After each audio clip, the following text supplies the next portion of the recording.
Église d'aujourd'hui, une émission du Père Patrick Keppel.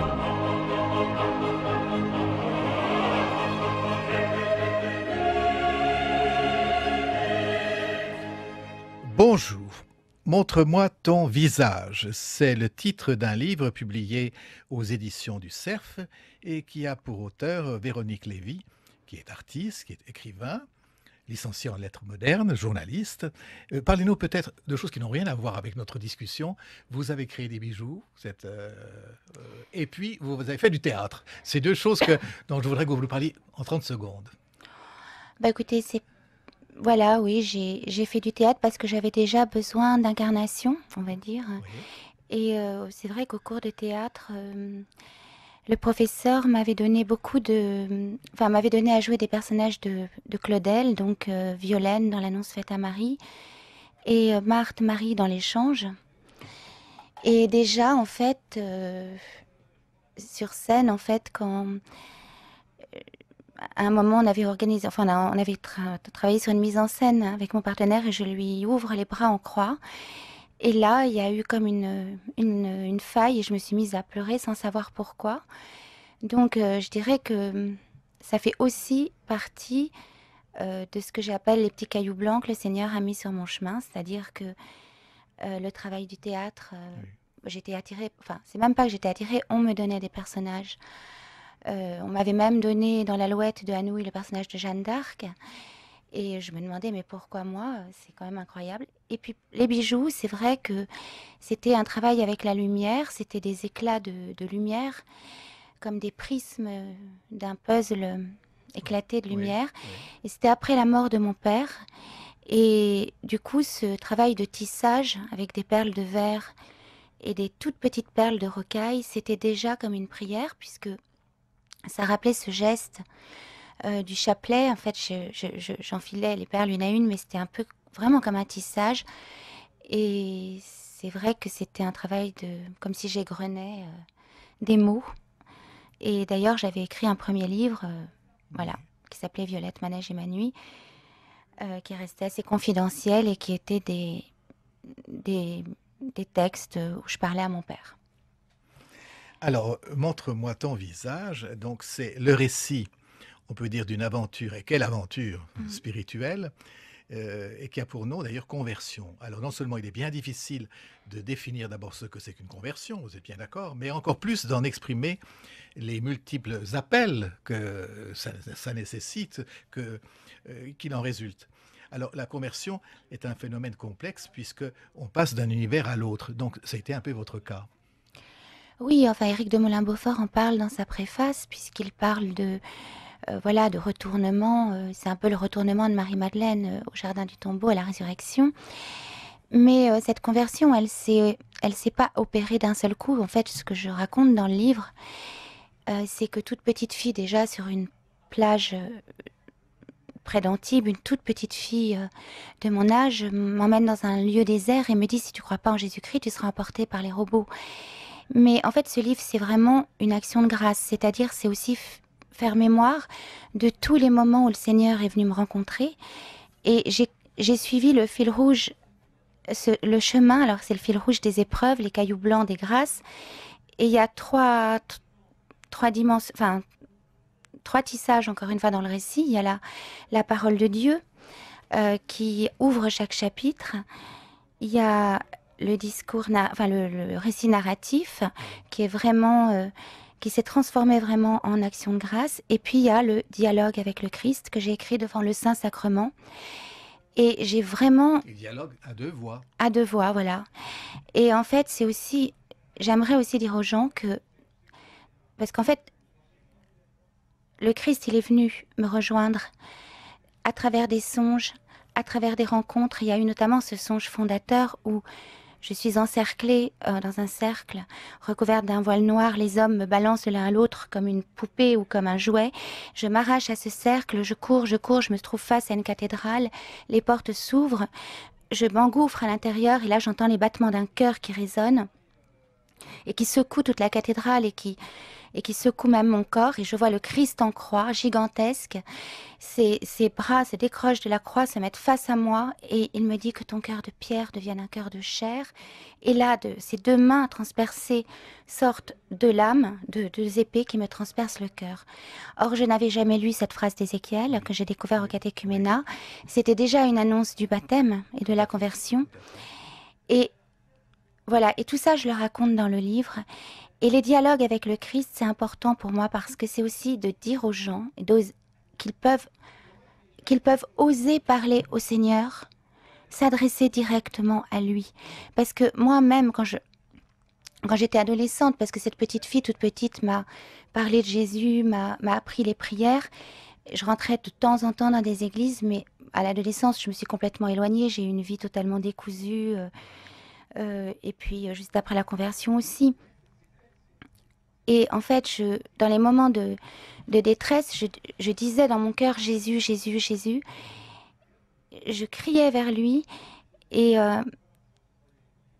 voilà. Et en fait, ces dialogues dans le livre, c'est vraiment un cœur à cœur avec le Seigneur. Je dirais, c'est le cœur du livre. Ils sont enchâssés dans le discours narratif.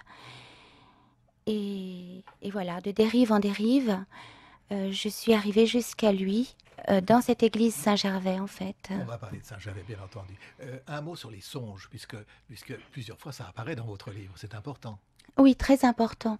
Je sais qu'à notre époque, tout est un petit peu, comment dire, étiqueté et très vite en symptômes psychiatriques ou autres, alors que les songes, je les différencie des rêves, parce que c'est vraiment des songes, parce que c'est des phrases, notamment cette phrase qui m'a été dite et qui est la phrase d'Ézéchiel que je n'avais pas pu inventer. Et puis il y a eu des songes comme ça, il y en a eu plusieurs, notamment un songe avec la Vierge Marie. Je ne sais pas, je vais peut-être pas tout raconter. Et à votre père, c'est important aussi, qui apparaît dans le songe. Oui, la veille de sa mort, effectivement, et je ne savais pas du tout qu'il allait mourir. Une dame derrière un théâtre, recouverte aussi d'un voile noir et qui était très certainement Marie, hein, je l'appelle la dame, qui avait une boule de lumière à ses pieds, une sphère lumineuse, et qui me la lance et je ne savais pas quoi faire avec cette sphère. Je la regarde et pour moi c'était la vie de mon père. J'ai compris plus tard que c'était l'Eucharistie en fait. Donc il y a plein de songes comme ça qui parsèment le livre, des rencontres, notamment la rencontre avec Indar, qui a été essentielle puisque c'est un homme qui m'a beaucoup marqué, que j'ai profondément aimé, qui avait un visage d'icône et qui m'a mené à l'église Saint-Gervais. Alors, on va parler de Saint-Gervais. C'est important pour vous, ça a été une découverte. Vous ne connaissiez pas Saint-Gervais avant? Non, je ne connaissais pas du tout Saint-Gervais. J'étais passée sans m'y arrêter. Voilà. Et là, quand j'arrive à Saint-Gervais, peu de temps après, cet homme me quitte. J'y retourne. C'est le seul lieu où je peux aller parce que j'arrivais plus à marcher, à respirer. J'étais anéantie. Je pouvais plus. Cet homme avait ouvert à travers lui, le Christ avait ouvert mon cœur. Et ce cœur vivant, ce cœur ouvert, je pouvais plus le laisser se refermer dans une vie tiède.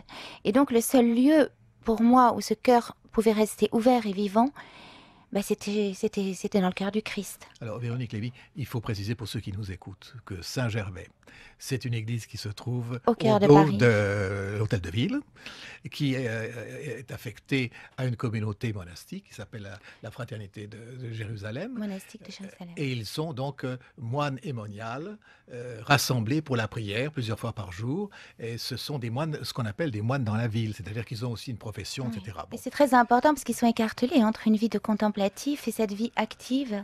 Et c'est vrai que cette fraternité monastique de Jérusalem a été fondée par le père Pierre-Marie Delfieux. Oui. Et ça a été mon père spirituel. C'est lui qui m'a accueilli en ruine dans l'église quand cet homme m'a abandonné. Enfin, quand cet homme est parti, parce qu'il est parti, il a disparu comme il est apparu. Et j'ai compris que le Christ m'avait oui, c'était pas pour rien. Voilà, c'était pas pour rien. Et Pierre-Marie, donc j'étais en larmes dans une des travées de l'église, aérée comme une âme en peine. Et tout à coup, je vois un moine qui s'avance avec des yeux bleus étincelants, un moine âgé, mais qui avait quelque chose d'un adolescent. Et Il me dit, qui cherches-tu? Je lui dis, sœur Catherine pour l'inscription au catéchuménat. Là, il m'emmène dans la sacristie. Et pour la première fois, il me dit, comment t'appelles-tu? Je lui fais Véronique. Il me dit, Véronique de Jésus. Pourquoi Alors, vous l'avez parlé de catéchuménat? Ça, c'est intéressant. parce que Indar, cet homme, m'avait amené à une réunion du catéchuménat. Et Donc là, vous saviez de quoi il s'agissait? oui, et j'avais été bouleversée parce que j'avais compris qu'avec le Christ, on ne pouvait plus mentir. On ne pouvait pas se cacher qu'il allait m'aimer inconditionnellement. Que c'était cet amour-là que j'avais toujours cherché toute ma vie. Que c'était une lumière au laser, en fait. Et qu'avec lui, il y avait plus de... Tous les masques allaient tomber, que j'allais enfin pouvoir être aimée dans mes fragilités, dans mes blessures. Et que même, il s'était engouffré dans cette blessure, d'ailleurs. Il l'avait remplie et voilà. Et donc, Pierre-Marie, là, à ce moment-là, me dit, alors, tu as répondu à l'appel brûlant du Seigneur. J'ai fondu en larmes et j'ai compris que j'avais trouvé un père. Voilà. Que j'avais retrouvé un père. C'est bien sûr sœur Catherine. Oui, je l'appelle la mouette, ivre du vent, du vent du large, ivre du vent de l'esprit, on va dire. Parce que cette communauté a une grande importance pour vous. Vous dites finalement, c'est ma famille. Oui, c'est une famille. Ils sont toujours là, au cœur de la ville. Combien de fois j'ai rencontré des gens qui, au petit matin, après une nuit blanche, sont rentrés dans cette église sans chercher spécialement, pas forcément croyants, et sont restés là à écouter les psaumes. Et c'est vrai que c'est très important. Moi, je restais blottie derrière les sœurs parce qu'elles sont dans la nef, mais juste derrière elles, et j'écoutais. Et le chant des psaumes, c'est très incarné parce qu'ils chantent tous les matins, tous les midis, le soir au vêpres, les psaumes. Et ce chant des psaumes m'a reconstruite. La parole de Dieu est vivante. Hein. C'est un glaive. Comment s'est passé votre catéchuménat? Ça a été Bien. difficile? Non, ça a été merveilleux et j'aurais même aimé que ça dure plus longtemps dans un sens parce que j'ai été... Là aussi, vous avez fait de belles rencontres. Oui, j'en parle. Nicolas, qui est devenu carme Oui. et qui était un jeune homme aussi en rupture familiale et sociale, qui était à la rue. Hein. Et Laurent Emmanuel, qui vivait la nuit aussi et qui lui aussi est devenu moine. Donc des parcours de vie parfois chaotiques, parfois... voilà, l'Église... la parole de Dieu, elle est tellement vivante. Il est la résurrection et la vie. Oui. Et donc, le Christ est vraiment allé chercher ces deux personnes dont je parle, tous ces gens-là, et moi en particulier, moi aussi, dans des moments de notre vie où on aurait pu... où on flirtait avec la mort, on peut dire. Sombré. Oui. Ah, oui. Moi, j'ai flirté, enfin, j'étais vraiment... Au bout, hein? Oui, dans des limites. Ah oui, tout à fait. J'ai flirté avec des limites, Oui. avec le mal, en fait, juste avant la conversion. Parce que comme beaucoup de gens, je cherchais cet amour, cet absolu. Et voilà, à travers parfois un peu trop d'alcool, un peu trop de bras, d'hommes. Les rencontres. Voilà, Oui. et comme ça, j'avais un slogan, c'était me perdre pour me trouver. Oui. Et quand j'ai entendu la phrase qui veut sauver sa vie, la perdra, enfin, la phrase du Christ. C'est ça. Alors, pour vous, quel a été le motif? Et on termine par là, si vous voulez bien. On va terminer par là notre première rencontre, parce que je voudrais encore vous demander plein de choses, notamment qu'on parle ensemble du judaïsme, il le faut, hein, Oui. Vous êtes bien d'accord? Bien sûr. Donc on va se retrouver la semaine prochaine. À propos de votre livre, Montre-moi ton visage. Alors, où est-ce que j'en étais d'ailleurs? Qu'est-ce que je voulais poser comme question? Ah oui, votre livre. Alors, comment l'avez-vous conçu, etc. Est-ce que ça a été écrit au jour le jour? Est-ce que vous allez finalement tout ramasser dans votre mémoire? Et dans quel but? Alors en fait, ce livre, c'est vrai que ça fait... depuis mon entrée en catéchuménat, enfin j'ai toujours écrit toute ma vie des petites notes sur des carnets, mais pour ce livre en particulier, alors dès mon entrée en catéchuménat, j'ai commencé à écrire devant le Saint-Sacrement. C'était comme un débordement, comme un jaillissement d'amour. Pour moi, bien sûr, enfin pour nous tous catholiques, mais là c'était vraiment évident pour moi. Je voyais l'hostie comme un cœur qui palpite. Cette sphère de lumière, c'était vraiment son corps, son sang, son cœur. Et en fait, je cherche son visage, c'est vraiment le psaume. Et donc je sentais sa présence là, qui me débordait, cet amour qui me débordait, qui me submergeait. Mais j'avais envie de le toucher comme Marie-Madeleine. Et c'est très dur d'aimer cet être qu'on ne peut pas toucher. Et donc le fait d'écrire, de lui parler, de poser les mots sur la feuille, c'était presque une façon de de l'invoquer, de le convoquer, mais de le toucher, de L'incarner. l'enlacer. Oui, je comprends. De l'enlacer. Parce qu'il était là, il m'enveloppait, mais moi aussi j'avais envie de l'enlacer. Donc c'est vrai que c'était véritablement un cœur à cœur. Et là, un moment, envie de me serrer contre lui. Voilà. Le discours, alors l'écrit, le côté narratif, qui en fait, c'est un ami qui s'appelle François Dabezy qui m'a conseillé, qui m'a dit voilà, les dialogues tout seuls, ce ne sera pas édité, il faut que ça passe par votre incarnation, Bien sûr, que vous bien racontiez sûr, bien sûr. C'est pas vraiment. évident, hein, à Et faire. là, ça a été très dur. Je pouvais oui. pas, je bloquais, je me disais c'est pas possible, je veux pas être impudique et tout. Bien sûr.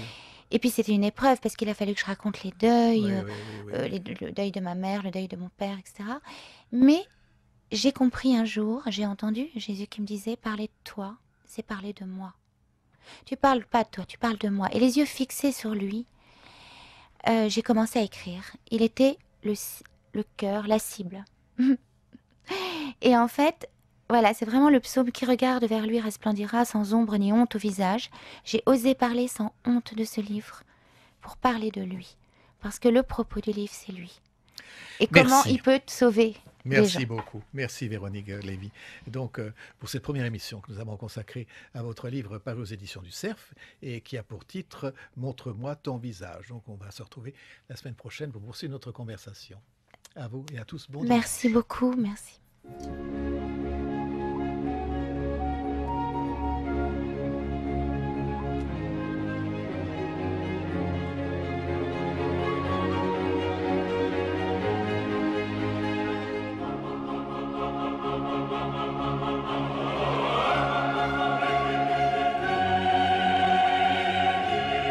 C'était Église d'aujourd'hui, une émission du père Patrick Keppel que vous pouvez retrouver en podcast sur le site internet rmc.fr.